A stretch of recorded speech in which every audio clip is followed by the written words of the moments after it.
One thing's for sure, there's never a quiet day being a DC fan. Welcome back to Movies TV Mad. I admit your host with the most, just ask your girlfriends and your wives. You can follow me on X, Twitter, at Movies TV Mad. Make sure that you do.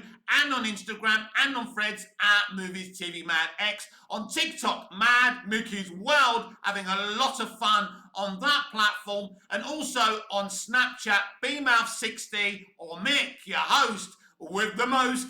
Ain't that the truth? Welcome to Tuesday's edition of the DCU Daily, and I've got a lot to say on today's edition of this show. But this show is also not just about my opinions about James Gunn, the DCU, and what's generally happening within the industry. It's about me giving you updates about what's going on generally in the entertainment industry, but mostly in the DC universe. And something huge dropped last night. Deadline exclusively reported that Colin Farrell is in negotiations to play Sergeant Rock, right? And, you know, the director of Queer is supposed to be doing that movie. I can't remember his name. I can't pronounce the director's name, so I'm not going to disrespect it by killing it when it comes out of my mouth. But let me read you some of that article because it's very, very interesting. I believe this is another tactic. By the way, before we read this, I believe this is another hype tactic. I do not believe Colin Farrell is going to play Sergeant Rock. I believe he's been offered it. Everyone's turned down this role. Now that's very, very interesting. And I think it's because this director, I think his first name is Luca. Let's call him Luca anyway, right? It looks like Luca is not in total narrative control of this movie, and he's simply an episode director. I like the idea of a Sergeant Rock movie. I like the idea of a Clayface movie. I don't like the idea of these movies being in a McDonald's connected universe. I would feel more comfortable if Clayface and Sergeant Rock were part of the DC Elseworlds and were one and done movies, or part of a trilogy or whatever. But them being part of this universe is interesting to me. But Mick, it is called Gods and Monsters, so you can understand why they're doing a Clayface movie. But the way it's been described, everyone, it feels like the kind of movie that would be suited better in part of a DC Elseworlds. Anyway, let's get the details. Colin Farrell, who, by the way, as we know, plays the Penguin in Matt Reeves' Batman crime saga. How does Matt Reeves actually feel about this? You know, if it were me, I'd be a bit annoyed because surely this film has to start shooting this year. Well, guess what? Colin Farrell has to put all that stuff on himself again and play the Penguin in the Batman 2. It's going to take time. He's not doing as many scenes because, you know, they already took so much out of the Batman 2 because they wanted a streaming show and they did the Penguin series. For me, the Penguin series was a mixed bag. I thought it was utterly stupid to kill Vic off. You know, Vic was no threat to him. And basically, the female showrunner decided the men had to hate Oz. So he had to kill a character that we love. But it made no sense to kill that innocent character that was nothing but a friend to Oz, but not kill the bigger threat. That was weird. He let her go. She's going to get out of jail. She's going to try and kill him again. It makes no sense. And it was all about keeping the female villain active while killing off the young male character who actually was, for me, the standout of the show. It was dumb. But anyway, I digress. So, here we are. Farrell plays Sergeant Franklin John Rock in the World War II set movie created by Robert Kamiga and Joe Kubert. The character first debuted in the 1959 DC issue Our Army at War as a World War II soldier who served in the infantry. The character gained steam in 1977 when he received his own comic book series, which ran until July 1988. Rock's talent includes shooting down German fighter planes with a single submachine gun and tossing grenades with great accuracy when he's without a gun. He's a great street fighter and can survive gunshots. He's a calm guy with heart, but also has a combat antenna, able to detect an incoming enemy siege. There was also a toy series in the 1980s for Sergeant Rock around the time G.I. Joe was soaring in comic books and on TV. The project marks a reteaming. The project marks a reteaming of Luca Gudino with his challengers and queer scribe Justin Kruzak. Among all the plates that Gudino has spinning, Sergeant Rock pretty much has the pole position over Lionsgate's American Psycho, which Gugino has, I can't pronounce his name, has Amazon MGM Studios, Julia Roberts, Andrew Garfield, thriller After the Hunt this year on October the 10th. So, yes, it's all very interesting. They're saying that Sergeant Rock is going to be this director's priority. So they seem very sure not only that this movie's happening, but they seem very, very sure that Colin Farrell is going to play Sergeant Rock. Now, don't get me wrong. This would be very, very interesting. I think it would be great casting. Colin Farrell's a great actor. But it makes no sense, by the way. How can Colin be doing his Apple TV series or movie or whatever he's doing over there? How can he play the Penguin? It doesn't matter that the role's a lot more reduced. It's still going to take time for him to put on all the makeup that they put on him for that role. So I don't see, scheduling-wise, how this is going to work. And as I say, it wouldn't surprise me if this comes to nothing. Because here's the coffee again and here's the tea again. Whatever drink you prefer. That if Superman flops, there will be no Clayface. There will be no Sergeant Rock. And even if they start making these films, Zaslav will shelve them. If Superman fails, it's the end. And a very interesting thing happened to me when I woke up this morning. I've got YouTube on overnight. And there's always a video playing. I can't go to sleep without the telly on, basically. And I noticed on my feed that there was a Geeks and Gamers video about James Gunn. Now, anyone who follows Jeremy knows he's a fan of the early MCU and likes Guardians of the Galaxy.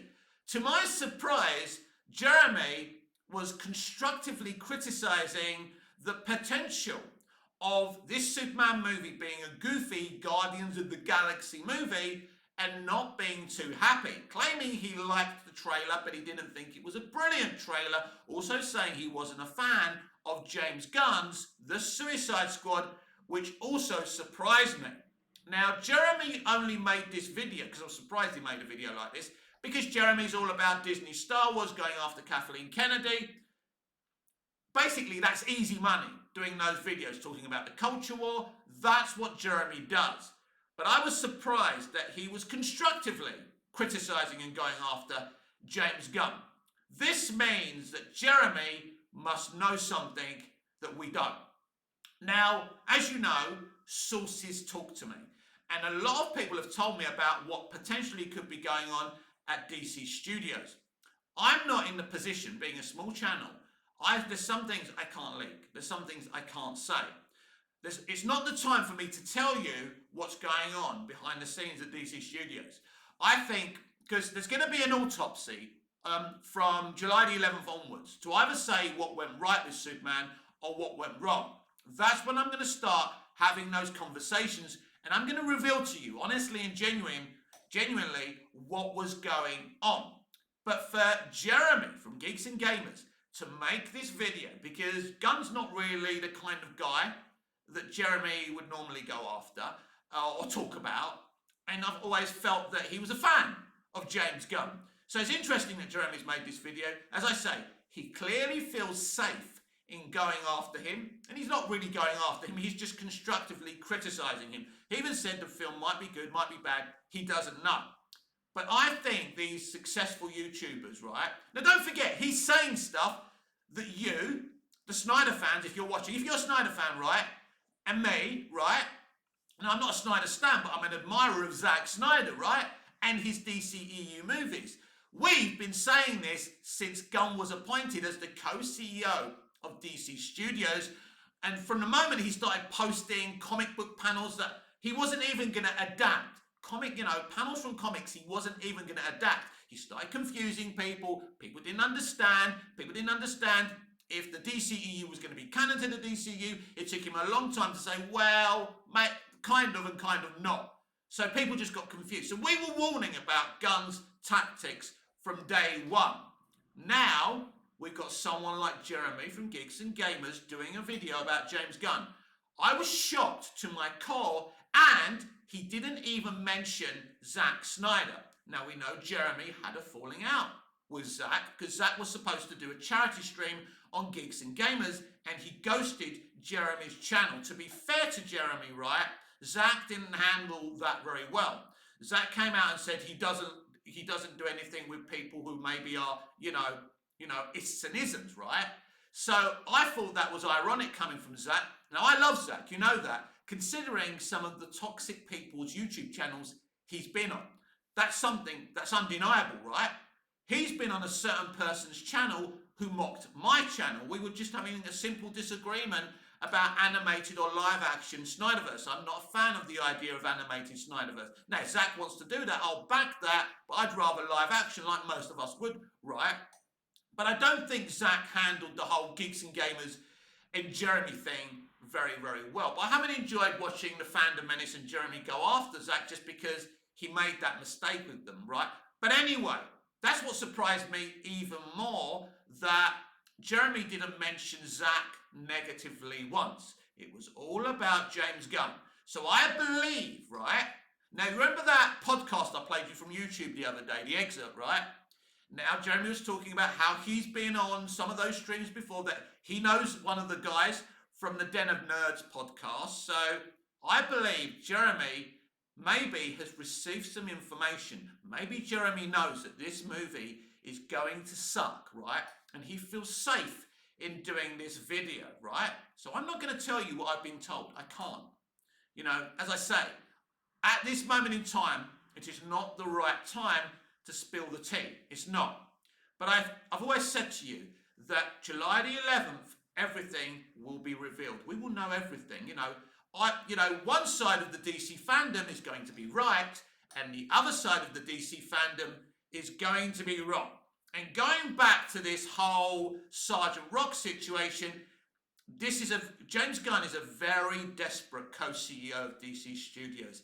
It's all going terribly wrong for him, and you've noticed how quiet he is at the moment. He's not saying very, very much. Now and again, he'll post a story on Instagram.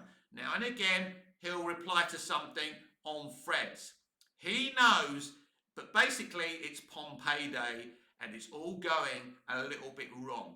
This is not the easy thing that he thought it was going to be. Now, it's interesting when he first kind of had his first quote when he joined DC Studios, and he spoke about how DC had become this problematic environment and how he was going to fix it all by having it all in one space, which I never agreed on or agreed with, because I want many voices creating DC narratives and DC films.